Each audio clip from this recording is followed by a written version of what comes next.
Okay, so in today's math lesson, we had a lot of fun. We were taking paper, we were cutting it up, we were building prisms, we were building all kinds of sculptures out of prisms. What was interesting was there were certain parameters the kids had to deal with.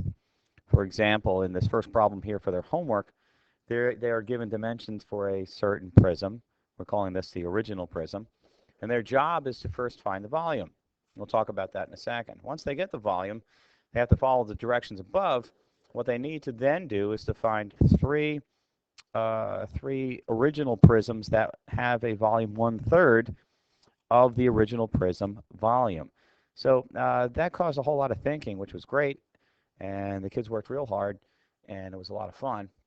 But I suppose our first job here is to find the volume of the original prism. So volume for a prism is to take the length, multiply it by the width, and then multiply that by the height. So I have the length, I have the width, I have the height, so I'm pretty good. First of all, let's take that 12 and multiply it by 6. So here's my 12, here's my 6. 6 times 2 gives me 12. I carry the 1. 6 times 1 gives me 6 plus 1.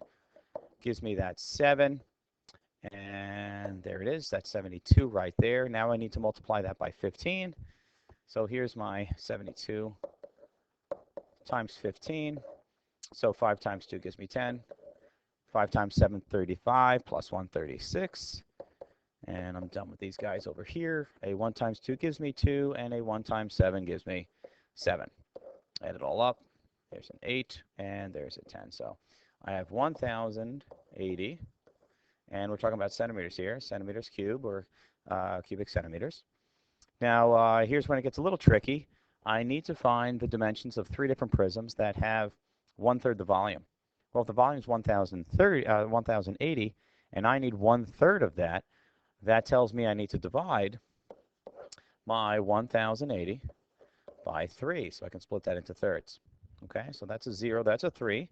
That gives me 9. Subtract, I get 1. Bring down my 8. That'll go 6 times for 18. I subtract, I get nothing. I bring this guy down. That goes in 0 times as well. So the remaining volume for each of these guys must be 360 cubic centimeters. Now for the last piece. Last piece, well, what are the dimensions? Well, I need 3 numbers to multiply. If you want to put all this in, I need to multiply 3 numbers to get me 360. Well, first thing I want to do is find one factor of 360. I want to find what this guy is right here. How does that help me? Well, once I get that number, then I can deal with the other two. The best way to do it is ask myself, what can I divide 360 by evenly? Well, the first number that pops into my head is 2. Or how about 10? 10 even. So let's deal with 10. So 10 will go into 360, no problem. And if you're unsure, go ahead. 360 divided by 10. This goes 0 times. This goes 3 for 30.